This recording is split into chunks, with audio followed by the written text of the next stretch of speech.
Oke, kali ini kita akan bedah satu topik yang rumit banget, langsung dari sumbernya. Kita akan kupas tuntas kasus Jeffrey Epstein. Tapi bukan cuma sebagai skandal satu orang ya, melainkan sebagai cermin dari sebuah sistem yang jauh lebih besar. Kita mulai dari sini ya.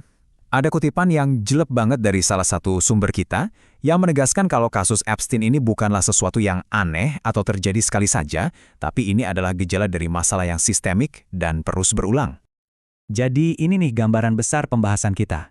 Kita bakal mulai dari kenapa ini disebut fakta yang berulang, lalu kita selami ilusi keistimewaan kaum elit, bongkar sistem impunitas yang melindungi mereka, lihat kekosongan moral di baliknya, dan terakhir, kita coba cari cara membangun kembali kompas kita.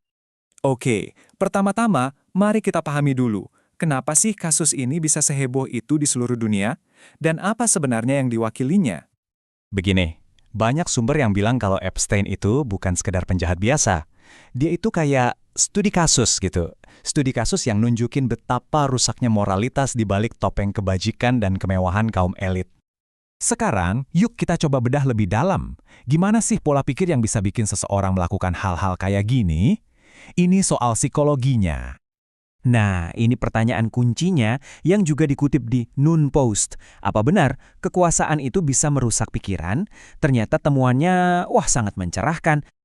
Intinya tuh ada di konsep ini, hak istimewa moral. Ini bukan sesuatu yang disadari ya. Ini kayak proses psikologis pelan-pelan di mana orang kaya dan berkuasa mulai ngerasa, hukum itu buat orang lain, bukan buat gue. Jadi ini bukan berarti mereka nggak punya moral loh, tapi moralitasnya itu dibengkokkan.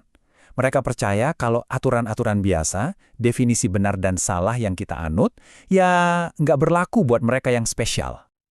Oke, jadi kita udah lihat psikologi individunya. Tapi ini nggak mungkin terjadi sendiri. Ada sistem besar yang backup semua ini. Mari kita lihat gimana caranya. Nah, ini penting banget buat dibedain.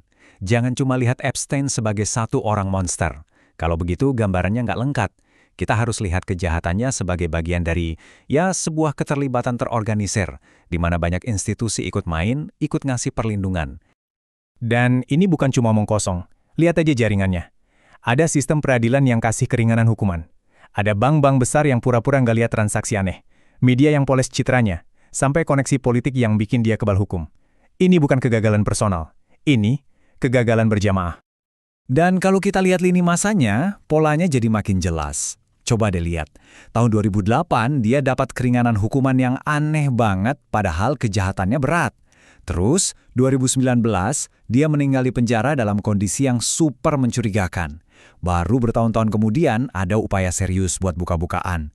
Ini kan nunjukin kalau pertanggungjawaban itu gagal terus-menerus. Tapi, apa masalahnya cuma di sistem yang bobrok? Beberapa sumber bilang akarnya itu jauh lebih dalam dari itu. Pertanyaan ini nih yang bikin kita mikir lebih jauh. Apakah solusinya cuma nambahin aturan? Atau jangan-jangan yang rusak itu kompas moral kita sebagai masyarakat? Salah satu analisis menarik bilang gini, dunia ini kebanyakan hukum, tapi udah kehilangan rasa takut sama yang di atas. Jadi, kalau benar dan salah itu cuma soal untung rugi politik dan ekonomi, kejahatan sekeji apapun bisa aja dicarikan pembenarannya. Nah, salah satu sumber kita ngasih perbandingan yang menarik banget antara dua kerangka hukum.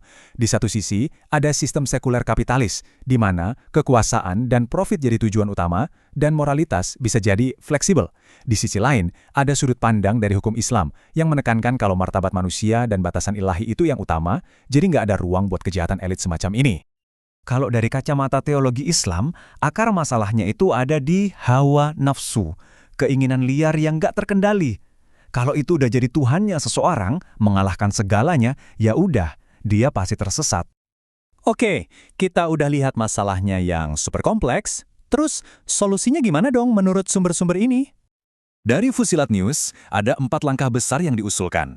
Dan ini nggak cuma soal ngubah hukum loh, tapi juga mengubah budaya kita. Mulai dari pendidikan moral, transparansi total, reformasi sistem, sampai kritik terhadap gaya hidup hedonis. Jadi, intinya begini.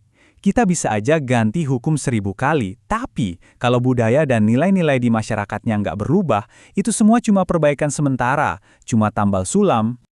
Kita tutup pembahasan ini dengan sebuah refleksi. Kasus ini tuh pada akhirnya bukan cuma soal siapa aja yang terlibat. Ini soal siapa kita sebagai masyarakat. Kasus ini kayak cermin besar buat kita semua. Jadi pertanyaannya sekarang, kita mau belajar dari sejarah atau kita cuma akan mengulanginya lagi dan lagi?